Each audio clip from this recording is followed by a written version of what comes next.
So today our theme is stress. It was interesting to hear different people's stress relievers this morning. Our theme was chosen by the Warsaw chapter, and it's illustrated by Wendy Bilgen.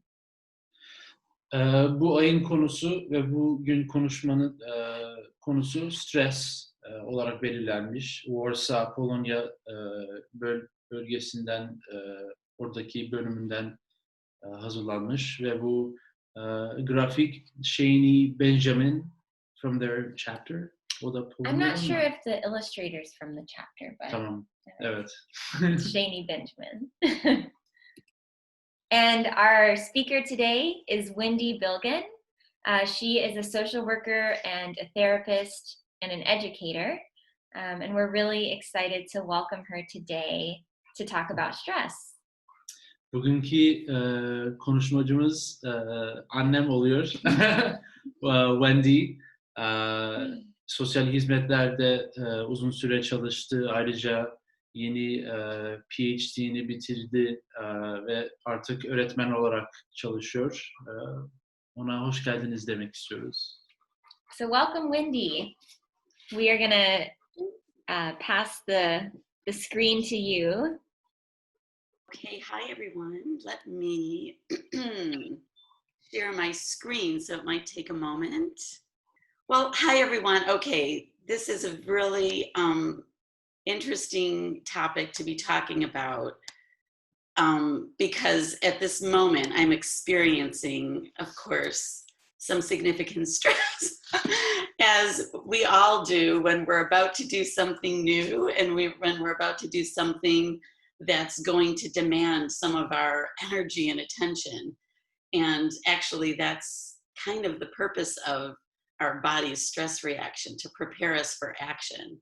But before we get into talking about stress itself, I just want to thank you all for your comments in the chat box. I just noticed that some of you had written down journaling or writing as a form of dealing with stress, and that's a very pertinent thing for my talk, because using words in times of distress and stress is really what I want to focus on today. How we can create with our words, with our language, a new way of living with our stress through stories, through the stories we tell about stress, because stories have a lot of power. And in my work as a therapist, as a researcher, as a teacher, I approach my work with this hypothesis that a person's ability to construct a coherent story about their emotions and their experiences will enable them to reflect on their story, and that leads to peacefulness, it leads to meaning in their lives about their experiences, about their stress. So story and stress fit really well together because it's one of the best ways that we can live with awareness of how stress is impacting us. And so that's the connection. But before we go into talking about what stress means and what we do with stress, I want to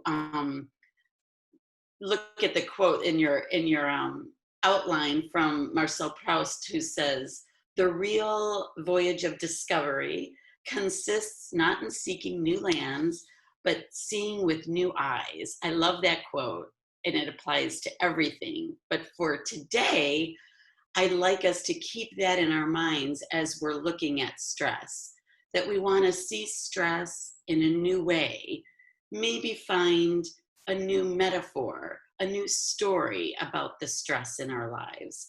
So as we go forward, just keep that in the back of your mind. What I know about stress is okay and good, but there's probably more. There's probably something new to understand about stress. Okay, my screen, I wasn't sure is working. But what we already know about stress, kind of the old view, is that stress is kind of defined by pressure, right? So if we're talking about stress in a lot of different contexts, whether it's medical or if you're an engineer or setting a table, you kind of think about how many things you're putting onto the object. The more you put on to an object, the more pressure is added. And that's one way of talking about stress. Stress is pressure added to an object. And the problem is, so stress is not bad in itself, but the problem is when too much gets piled on top of an object, the object can crack. And that's what's known as a stress fracture in some professions, or overload, or crumbling, or whatever you want to call it. When too much stress gets added to the object, it cracks. A stress fracture. And that's, of course, the thing you want to avoid. You can't avoid putting objects on a table or cars on a bridge or weight on your body. That's part of life. There will be things that get added to our lives all the time. So in dealing with the weight of pressure, we can do two things. We can try to take pressure off, one by one, removing objects, or we can try to shore up the structure, make it stronger, reinforce the bottom, add more legs to the table to be able to bear under the weight of stress. So this is kind of the definition of stress that people use, across the board, and it can apply to all different professions and situations. But beyond the definitions, I think there's something that we all understand about stress because we feel it. It looks like something. This is one picture of what stress could look like. We see it as chaos. We see it as noise, demands on us, pressures on us coming from all different directions. The phone ringing, people yelling at you, a messy room, hot heat in the room, whatever is going on, we recognize stress when it's in our lives. But stress doesn't always look like the previous picture with chaos. Sometimes it just looks like this, where there's shock or fear or surprise. Stress can be just one thing that knocks you off balance and creates this sort of reaction. Stress can also look like this, something that's coming from the inside, some sort of internal pressure that one feels, and the eyes are closed. It's not even because things are going on in the environment. It's an internal kind of pressure. That can be stress too. Stress could also be something as innocuous, as calm, as just ordinary as a fork in the road, as having two ways to go and not knowing which way to choose. That can also be stressful.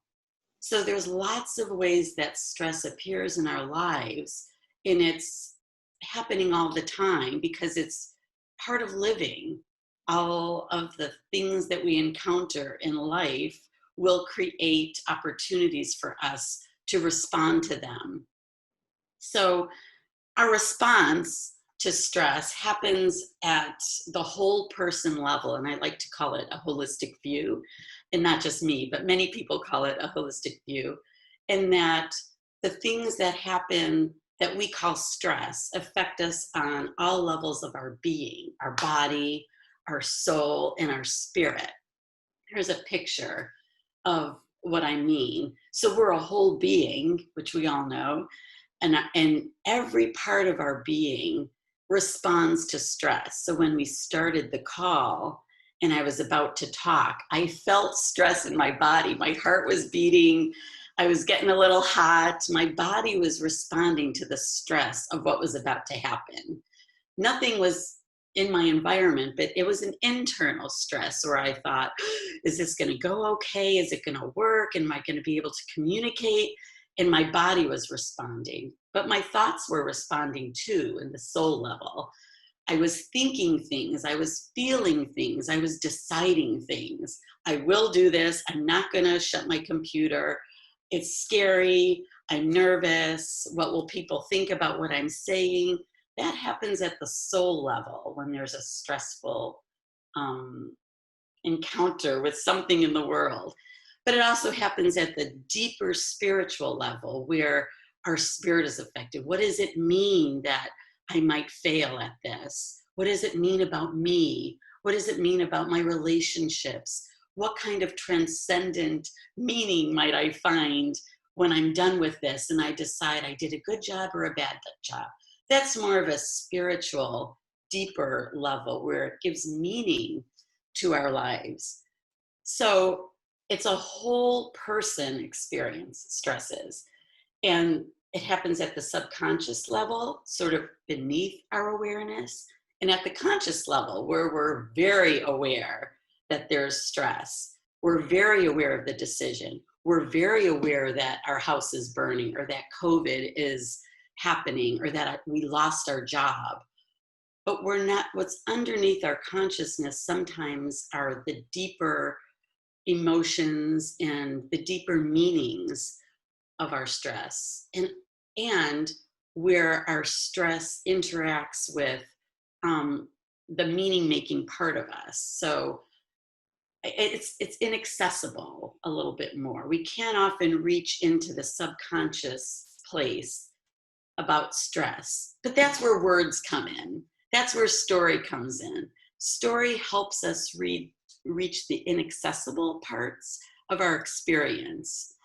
And okay, here's the brain. So we want to reach the inaccessible parts of our stress experience because that's where meaning is made. And I put the picture of the brain here because our brain is so amazing that our brain responds to stress in sort of this curvy motion. We're sort of going along life, stable, something happens, something triggers a threat or a danger or a worry or a blocked, something's blocking a desire in our life, and we're triggered. And in our brain, the limbic system, which is in the back of the brain, triggers hormones, adrenaline, cortisol. It prepares you for action. So when I started this call and started my speech, it was adrenaline and cortisol that was pumping through me. So I was fine until I started talking, and now it's going up. And then I talked a little bit already to you, and already it's coming down somewhat because I can see some of your faces.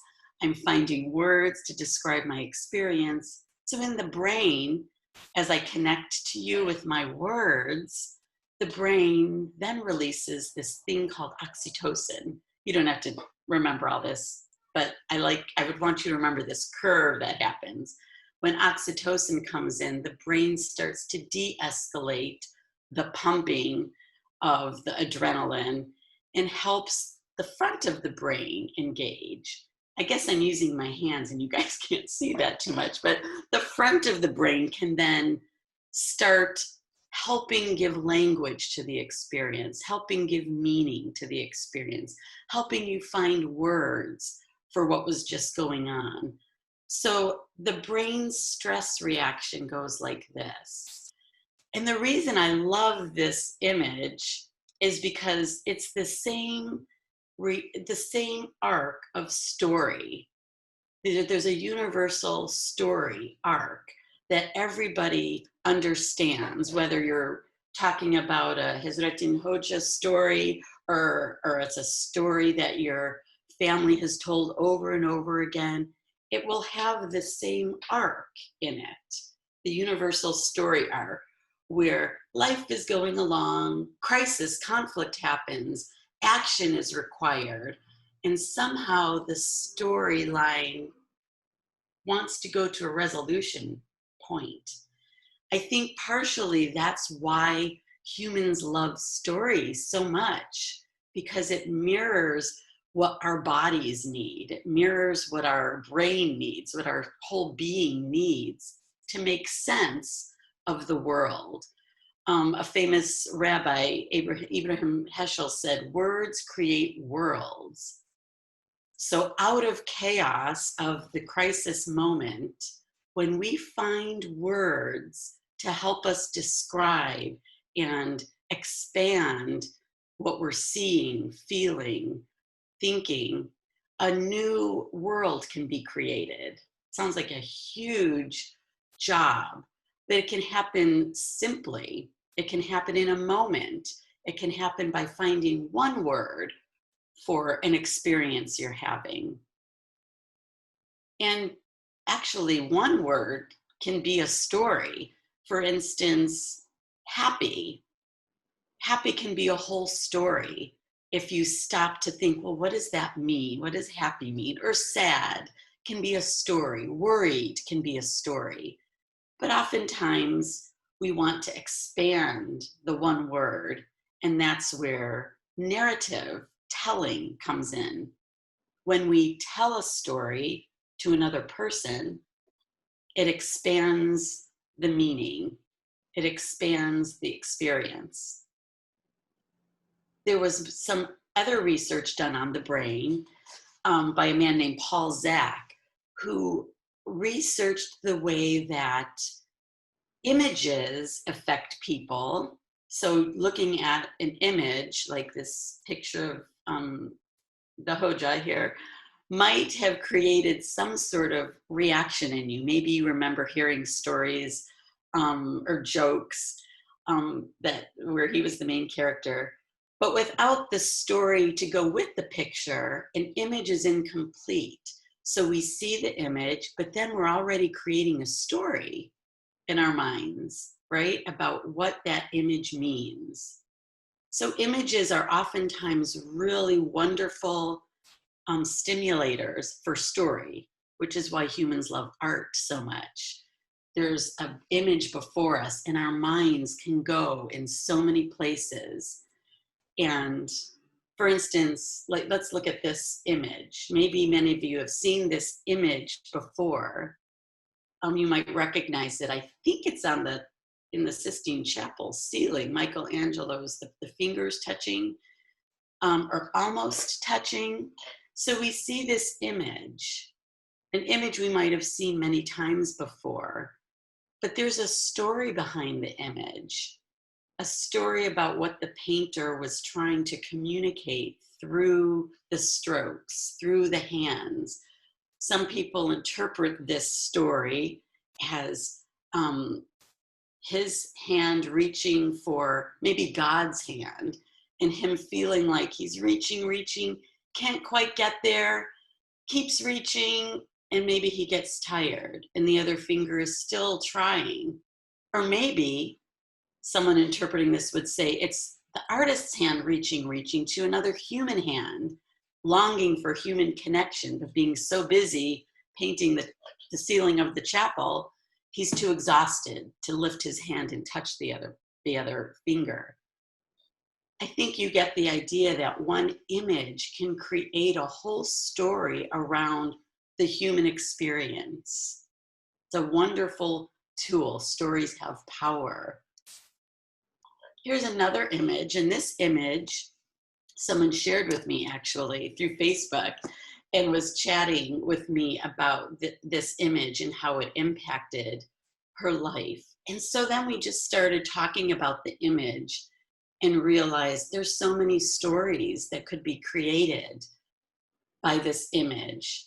A human crouched down, full of different kinds of stones. What does this mean? And in her sharing the image with me, she had a story that it meant just being overwhelmed that each stone was another stress, another pressure in her life. And it was filling her and spilling her so much that she couldn't find the energy to rise up. And we continue talking about this image in different ways of seeing the image.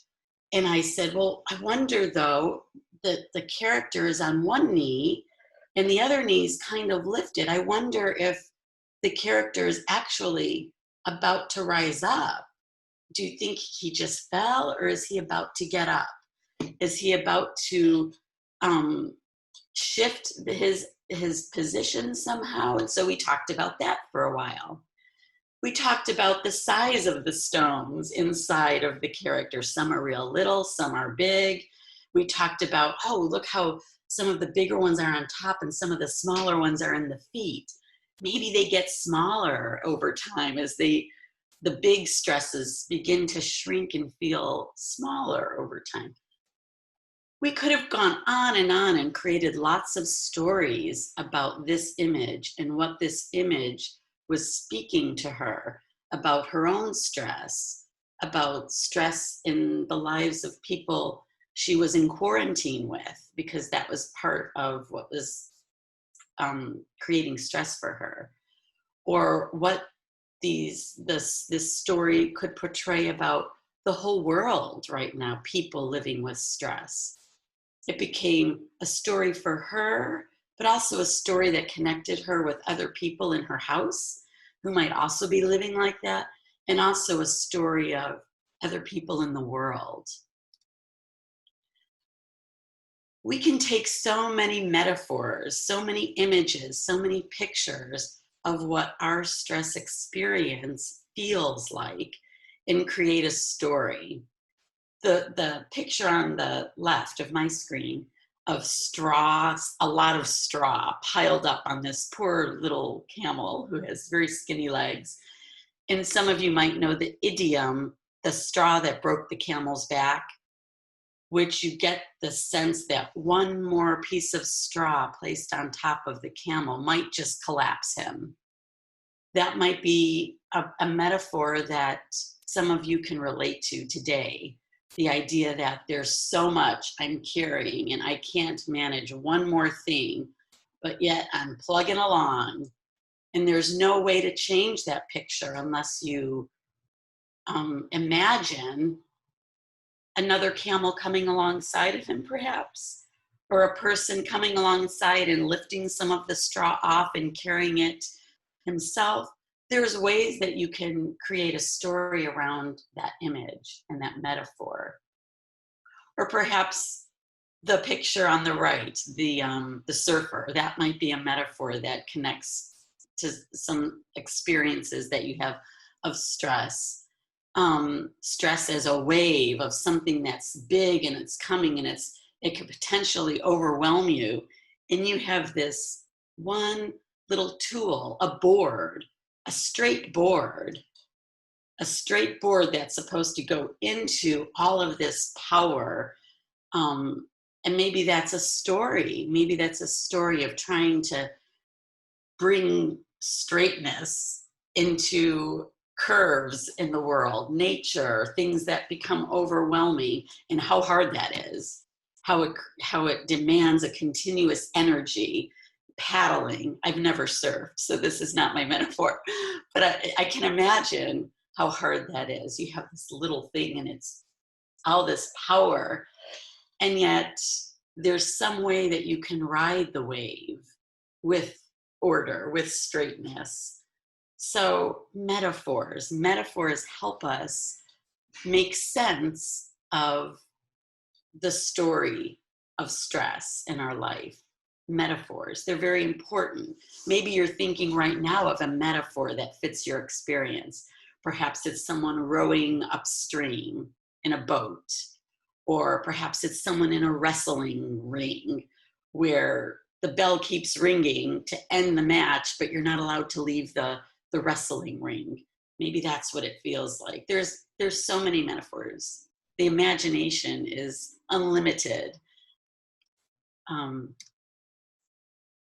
And because our imagination is unlimited, because there's numerous ways we can talk about stress, I thought it would be fun for us to try an exercise together, to use our imaginations, to use a metaphor that might be floating around in our mind right now, to create a story about stress right now.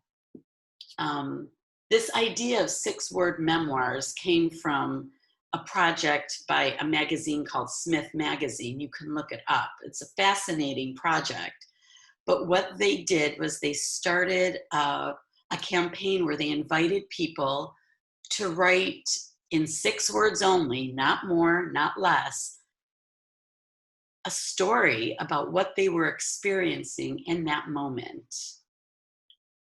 It could be a story that describes their whole life, or it could be a story that describes a certain stressful event that they're living in right now, or it could be a story of childhood, but some memory that comes up that they want to put words to. So the idea came to them from a story that was written by Ernest Hemingway. Actually, people challenged him to write a story, to write a whole novel, actually, in 6 words. And he did it. And this was what he came up with. He came up with For Sale, baby shoes, never worn. And in that story, you feel the arc. At least I did. You feel life is going along and something hits and it's huge and big. And then there's sort of actually, you could start at either end of this arc, but the middle is the baby shoes never worn. It creates an experience of the arc. Something is happening that needs resolution. It needs to be talked about. It needs to be dealt with in some way. So we're not all Ernest Hemingway. We won't all have the capacity to write this kind of story that he put there, but maybe we will, because the imagination can take us in lots of places. So for the next minute or two, I want to ask you all to try this exercise, to try to feel in your body what's there right now, what's in your imagination, what's in your thoughts, what's in your emotions, what picture comes to your mind, what metaphor that would describe an experience that you could put 6 words to that would help you have a just more expanded meaning of your experience. It might be a stress experience. After all, we're talking about stress. So I would encourage you to find a stress experience and just think about it and think, can I put 6 words to this? Here's someone's, I gathered 6-word memoirs over time, and I've just gathered together some of my favorites to give an example. But here's one, Born in the Desert, Still Thirsty. It just describes so much of someone's feeling about their life in this moment in time, being born in sort of a place of neglect or need, and still feeling a thirst for more, still feeling like life hasn't given all that it will give, but still feeling thirsty for more, still feeling desire, earnestness. Again, I'm putting my meaning to these words. Perhaps you have other meanings that are coming into your mind as you see these words. Here's one that someone shared. 3 engagement rings, no wedding band. You can just imagine the story that's behind there. You can imagine what is that person experiencing? Is it resolution? Is it despair? Is it hopefulness? You don't really know. The writer knows. The writer's expressing what it means. And we're kind of watching, we're engaging with the story. And if the writer was in front of us right now saying it, we would probably be moved with some kind of empathetic connection to the person who's saying this, because they're sharing this story of their stress, of their pain, of their joy with us.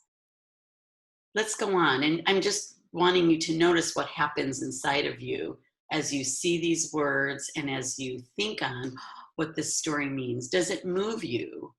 Does it open an idea for you? Does it connect you in any way to the words?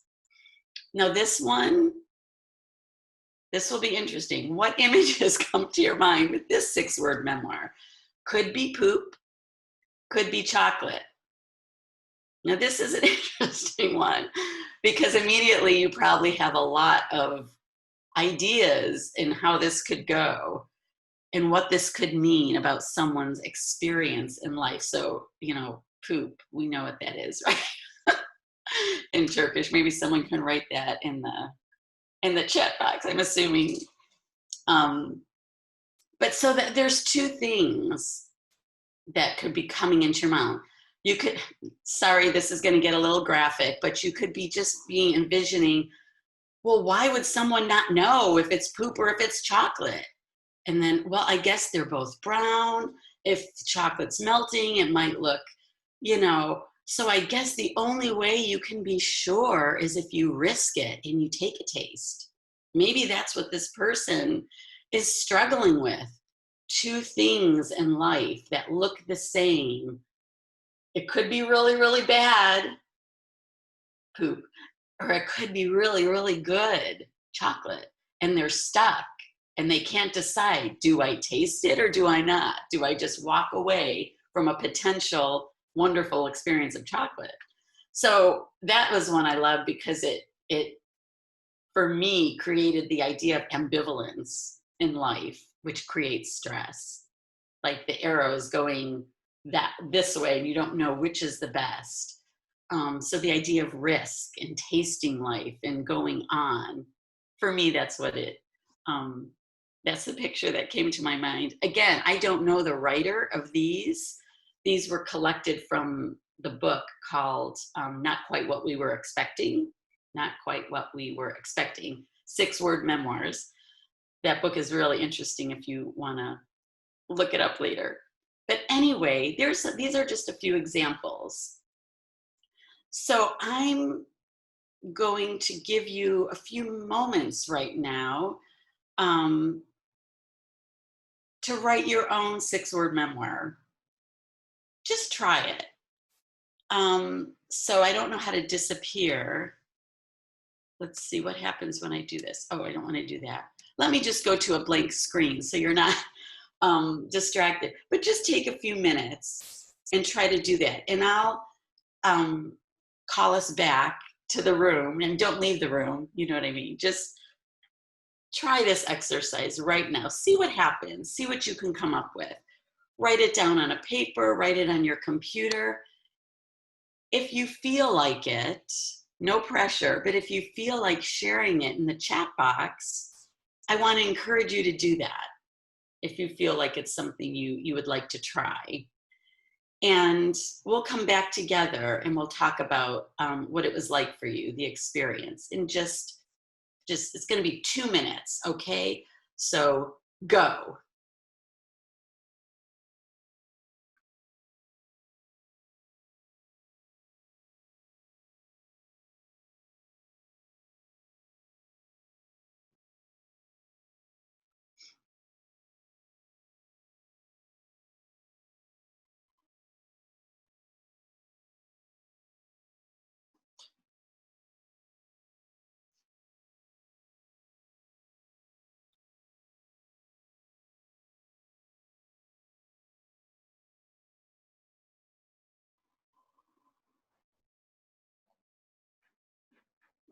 Merhaba herkese. Bu arada beni duyabiliyor musunuz?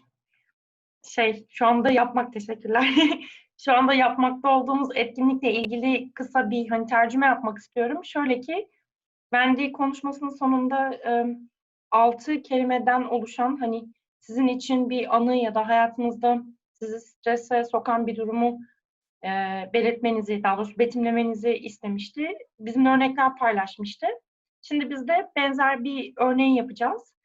6 tane kelime seçerek işte hayatımızdaki bizi strese sokan bir durumu ya da bir olayı tanımlayacağız. Ve paylaşmak isterseniz, paylaşmak zorunda değilsiniz. İsterseniz sadece kendiniz yazıp tutabilirsiniz. Ya da isterseniz chat box'a yazarsanız etkinlik bittikten sonra hep beraber bunu konuşur, paylaşırız.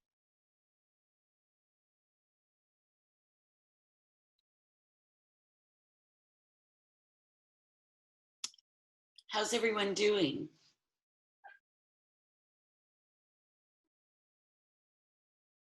Ready to come back together? Is anyone still working? Oh, I see more coming in. Thank you for sharing those in the chat box. These are so telling. I wonder if anyone who's written one, and I guess Megan, maybe you could help with this process. If anyone wants to talk about what they've written just for a minute or two, you can raise your hand. I think this will work. Raise your hand and maybe Megan will put the spotlight on you. Would that work, Megan? Mm-hmm. Yes. If anyone wants to share their 6 words memoir, these are wonderful. I mean, I'm feeling a lot of things as I'm reading them. I'm moved. I feel like I want to know more about that, or oh no, I just feel emotion as I see that, and maybe some of what I'm thinking is related to reality, and maybe I'm imagining some things, but it's good. Wow.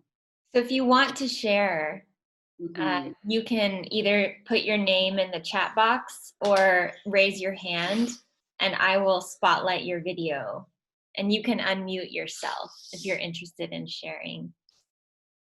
These are just beautiful. I see so many different things happening in your stories. So, is it okay if I say something? Yes. Yeah.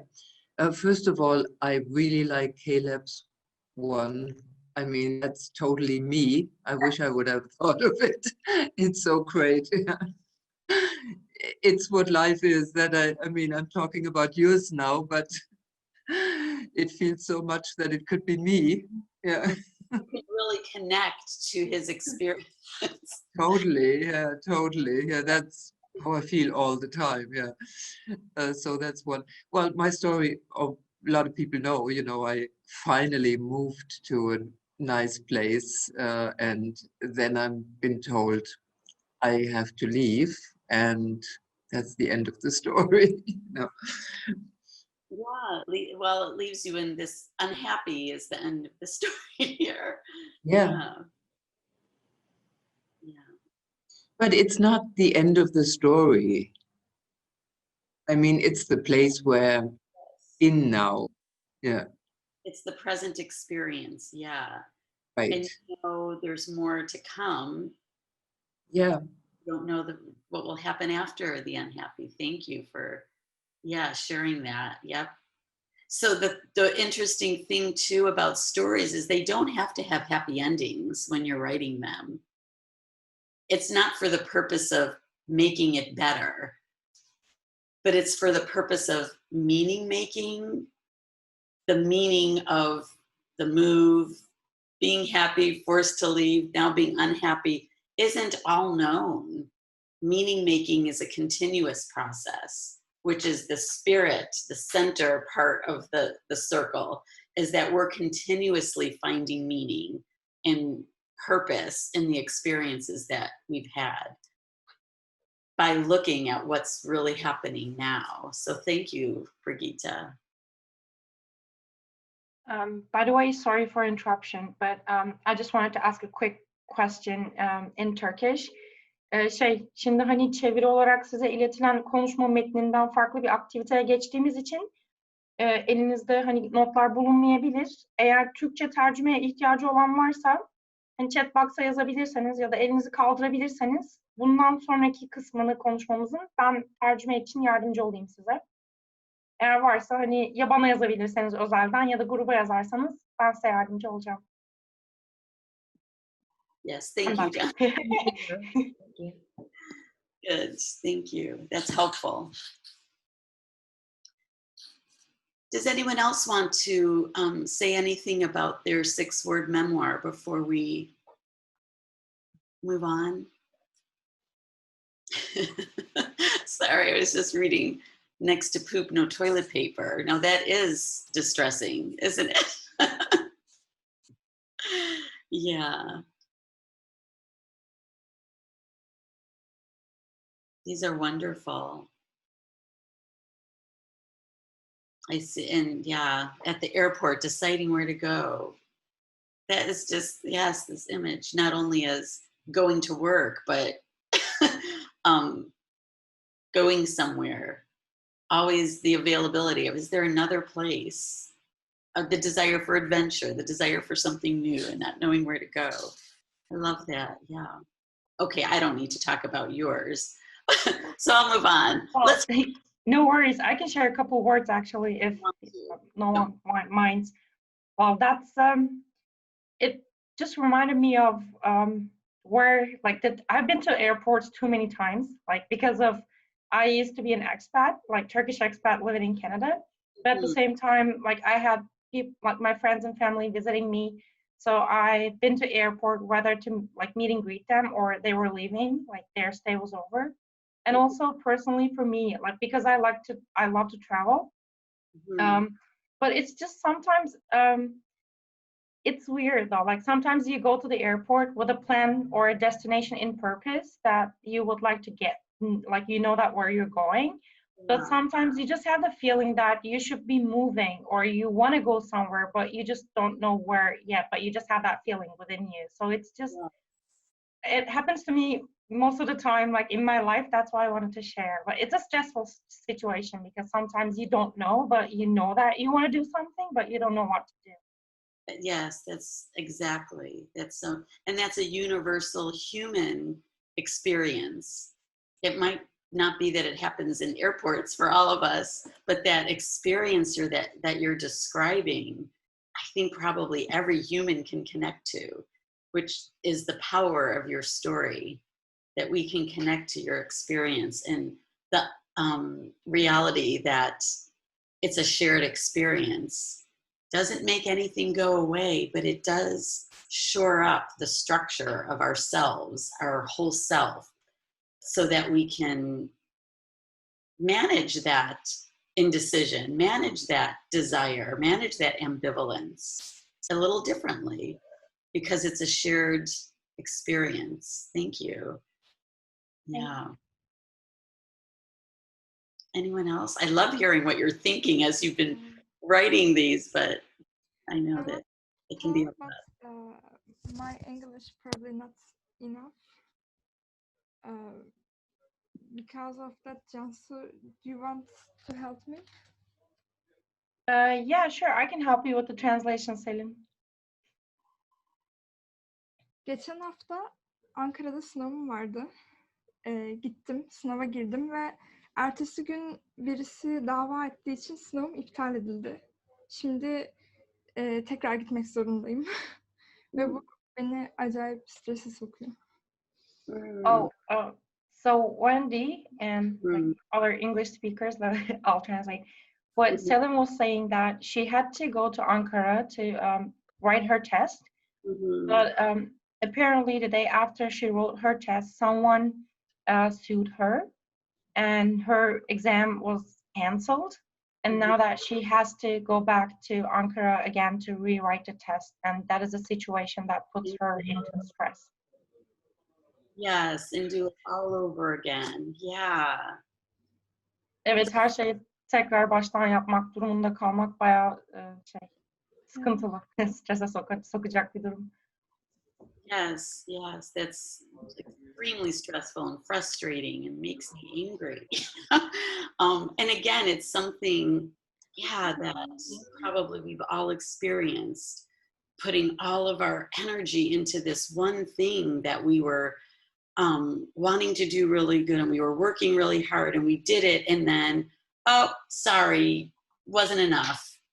You have to do it again. You have to do more. And just that, yeah, that's what I feel like screaming, but I won't. But maybe later in a pillow or something. Thank you for sharing that. Yeah, that's a very universal story, a universal experience that is so bodily felt and felt in the emotions and felt in the spirit by all of us. And as we heard you describing it, saying thank you. Yeah. Kısaca bir tercüme edeyim isterseniz. Wendy şey söyledi, senin iletmiş olduğun durumla ilgili Selin. Çok rahatsız edici. Aslında hani gerçekten insanı strese sokan ve sinir bozan bir durum. Çünkü tam hazırlanıyorsun, sınava giriyorsun, sınavdan çıktın, rahatlayacaksın. Hani artık onun o endişesi geçmişken sonra bunun işte iptal edilmesi ve tekrar bunu stresi yaşayacak olman hani ikinci bir kere gerçekten çok sinir bozucu. Ama işte herkesin başına gelebilecek bir durum. Normalde belki hani çığlık atmak istiyorsun ama üzgünüz bunu yaşadığın için. Yeah. Okay. Teşekkür için. Rica ederim. Anyone else want to share before we just kind of move on? I don't want to cut anyone off who wanted to speak. Well, thank you. There's many 6-word memoirs, and you can write one every day. I think in the beginning, maybe it was Jamie or someone wrote that journaling was one way of dealing with stress. You could write a 6-word memoir in your journal every day for the rest of your life, and continue to make meaning out of the things that are happening every day. Not always for the purpose of getting rid of the stress or resolving it or just trying to be happy, but living it, finding the meaning that the stressful circumstances in life can give humans.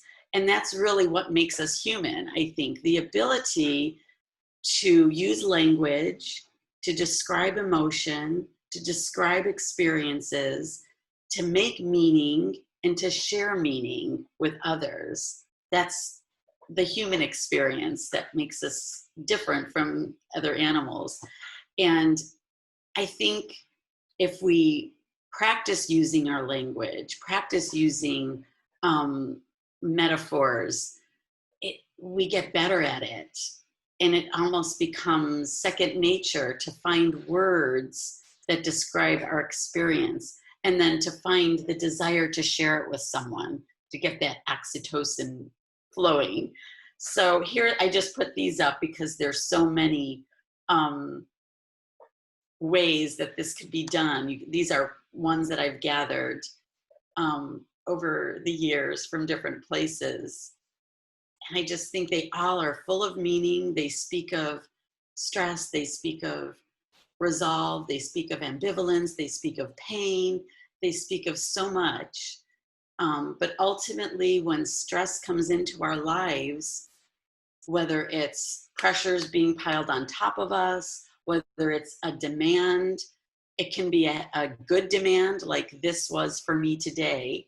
The demand to speak about stress created stress, but it's a good stress. I've enjoyed this. It's been wonderful. It helped me connect with people that I wouldn't normally be connecting with on a Saturday morning. And that for me is really meaningful. I'll stop talking and just ask if there's any questions about anything I've said. And there's a question from Umut. Oh, that's everyone can read what Umut has written here, right?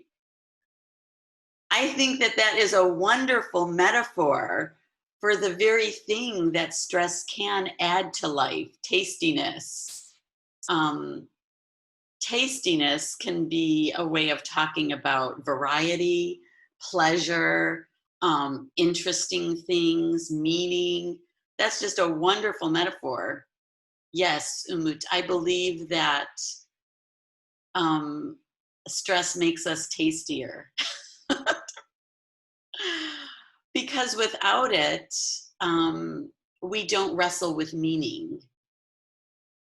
We don't wrestle with the tastier things, the deeper things, the purposes of life, the transcendent ideas that really are in every human. And that's what makes life tasty, if we can use that, continue to use that metaphor. It makes you want to go back for more. It makes you want to take another taste and maybe another taste. It makes you want to keep living. to extend it even further. So I love that metaphor. So my answer is yes. Yes. Anyone else have an idea? I just want to say, oh, that's fine, Celine. Good to see you. Oh, Bye. bye. Thank you for sharing. For coming. I just wanted to say, if anybody wants to ask their question in Turkish, we have Cansu helping us translate today. So feel free to ask in Turkish if that's more comfortable for you. Eğer Türkçe olarak da sorularınızı iletmek isterseniz ve hani o şekilde kendinizi daha rahat ifade edeceğinizi düşünüyorsanız sorularınızı Türkçe olarak da sorabilirsiniz. Ben tercüme konusunda size yardımcı olacağım. Can we get addicted to stress in an unhealthy way if we have experienced too much stress over the years? How to find the balance is the key. That's a great point, Melis, the balance, the idea of balance. And can you get addicted to stress? That's a really interesting question.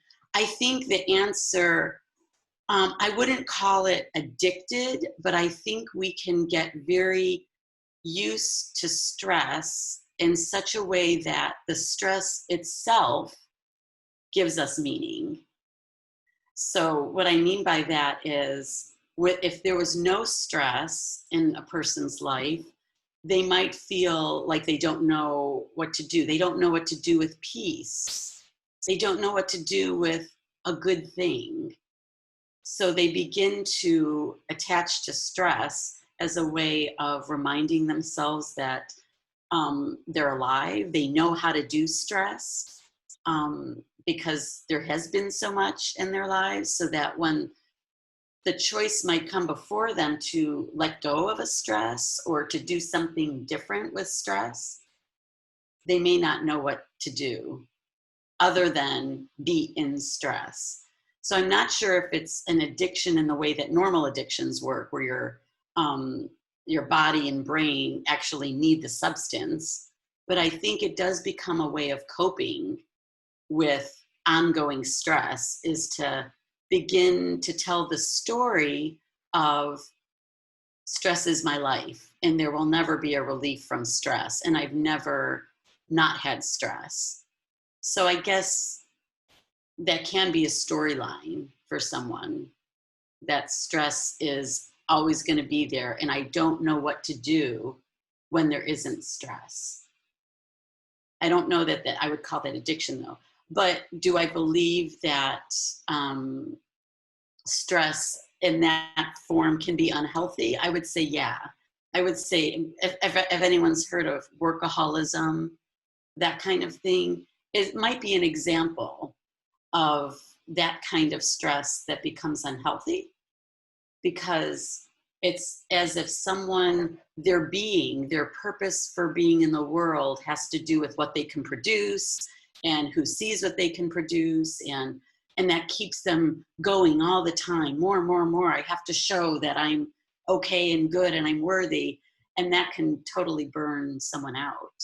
So that would be an example of like an addiction to stress for the purpose of giving someone a sense of meaning through the stressful thing of overwork. So it does get a little complicated, but yeah, it can work like that. Bilgen has a question. When in a stressful situation, what is your method to keep calm? So that's a good question, because there are many methods to reduce the brain activity during a period of time where the sensory things going on around you create a panic situation or a stress situation. So stress, panic, fear, those are all really closely related in that they happen in the same place of the brain. This place back here where the amygdala, it's a part of your brain, sits. And when your senses perceive threat, fear, danger, your amygdala will start pumping adrenaline and hormones into your body to get you to respond, either by fighting the thing, fleeing the thing, or freezing in fear. So that might be more of a panic situation as opposed to a stress situation. But the same activity happens in the brain, whether it's a fire in front of you and your heart's racing and you run away or you grab water, or whether it's an idea. I don't know what to do with my life next because of COVID, or I don't know where to go. I don't know if he loves me. You know, it can be the same brain response happens, whether it's a real physical threat that your senses are taking in, or an internal threat That becomes anxiety, right? That's more like anxiety, right?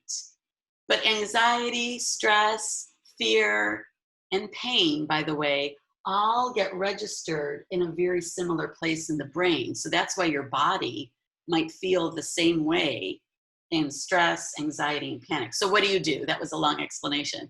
The first thing you want to do is slow down the amygdala, this part of your brain that's pumping all the adrenaline because you're perceiving threat, danger. And the best way to slow down the amygdala is with oxygen. So that's why you hear people say, take a deep breath,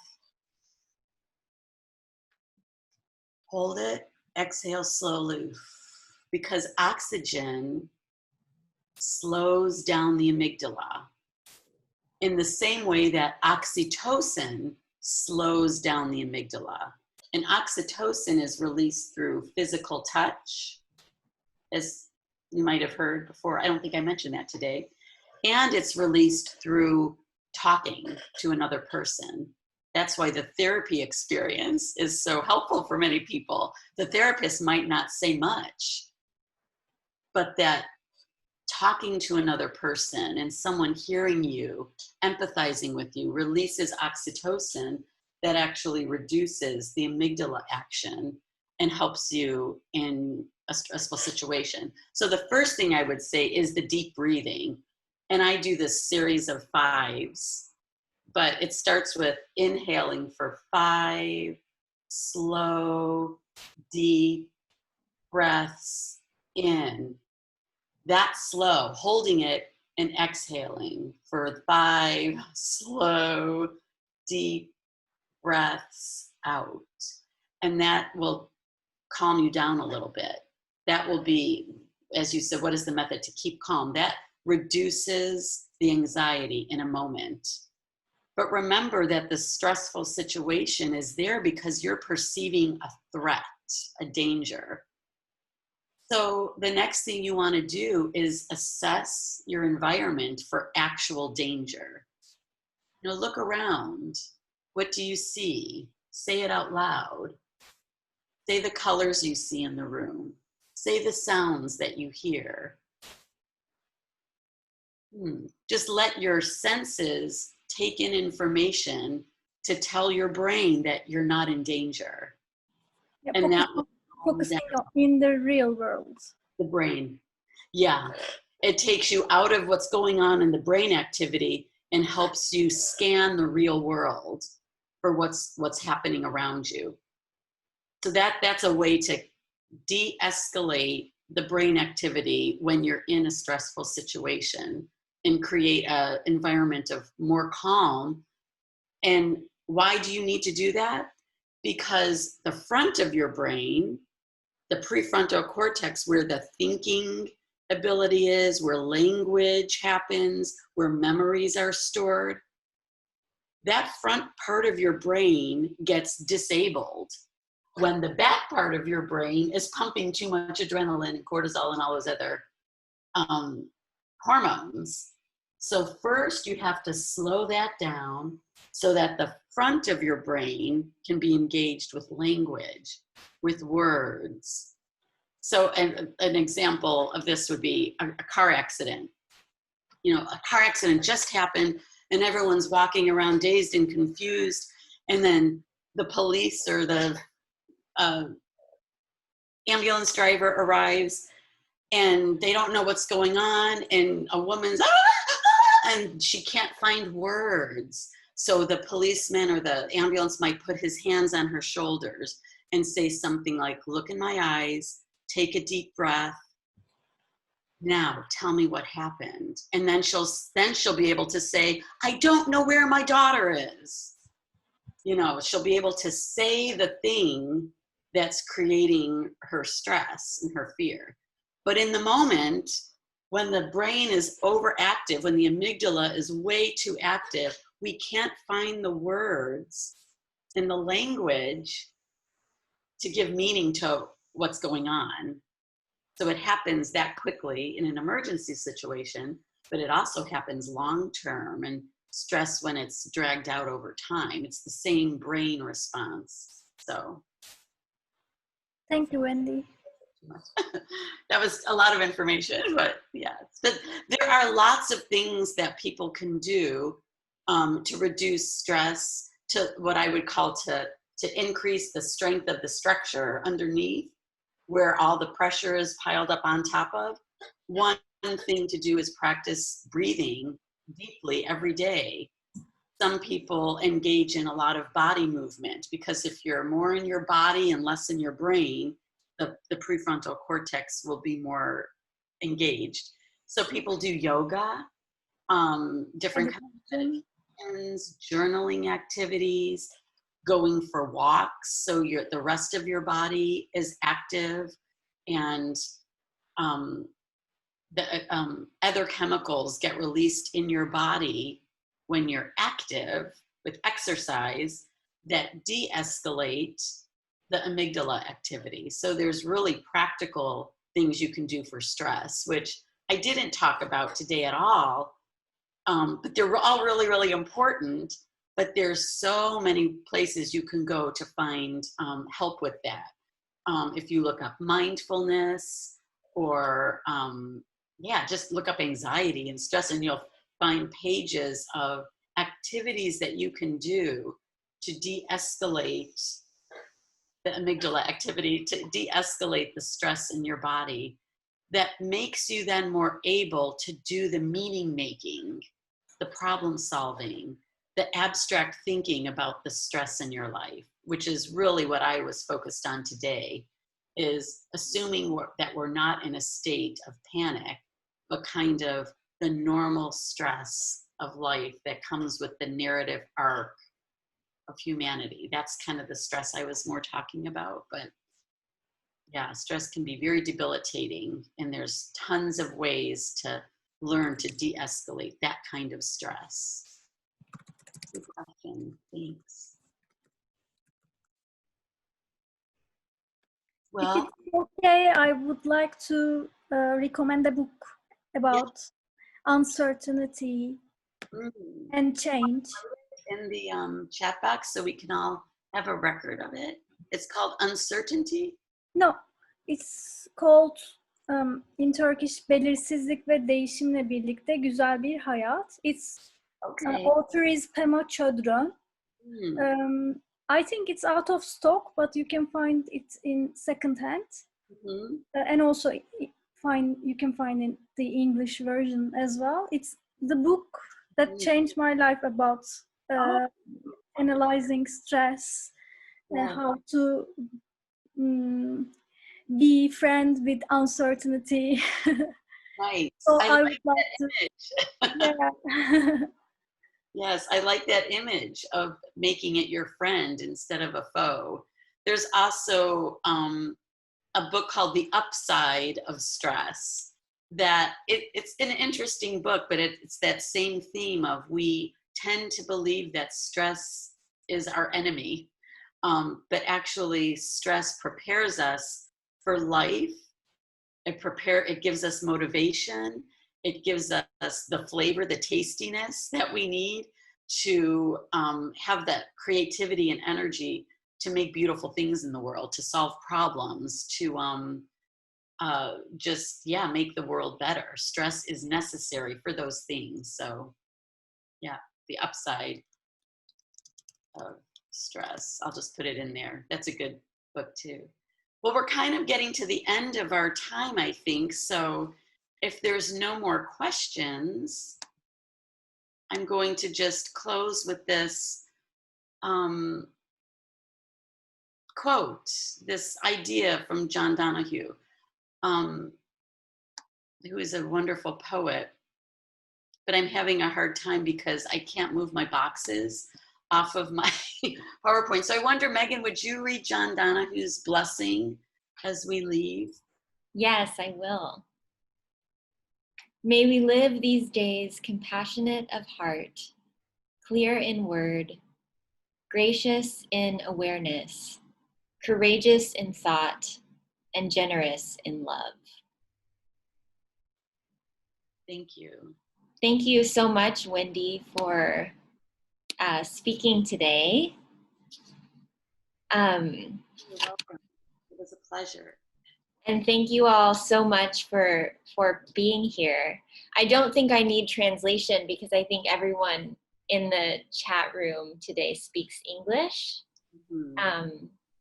But I just wanted to thank you again for being with us in this experimental first virtual experience. I think that we're going to learn a lot and grow in the next few months in a virtual environment. And next month's theme is spectrum, what is spectrum in Turkish? Does anyone know spectrum?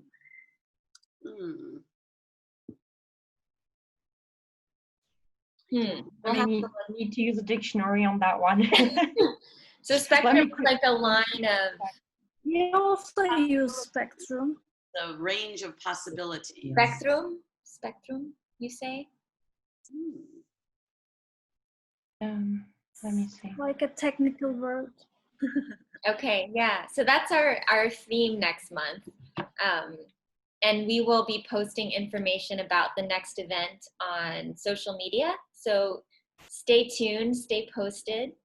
I would also appreciate in either a text or an email, any feedback from today's event or from the communication before the event. If something didn't work or did work, if you didn't receive the password, it seems like everyone here did receive the password because you're in the event. But if you didn't, if you couldn't find it easily, then that would be helpful for me to know for future events. Just want to say it's good if you can actually read. Yeah, I thought it starts at 9:30, so that's why I was late. Oh, no problem. That helps when you can read. Yeah. So.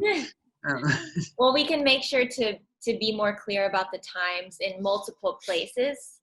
No, that was all me. You know, I mean, don't. No problem. And that's the nice thing about a virtual event. You can sort of come and go at your own pace, or when you need to leave, you can just sign out. It's not a problem. Anyway, so next month is Spectrum. We'll give you information about that in the next week or so. And before we leave, let's just take a screenshot of everybody here. I have a gallery view up. I think Jamie's going to take a screenshot, but anybody can from your computer if you'd like to. And if you want to like hold up your mug of your favorite drink or just smile and whatever works for you,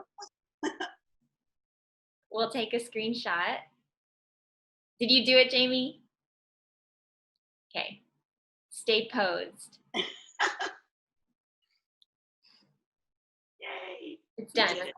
Great. Sorry, I muted myself so you couldn't hear all the screenshotting. We're done. Oh, thank you. Good idea. All right. Well, thank you so much for being here today, and we look forward to seeing you next month.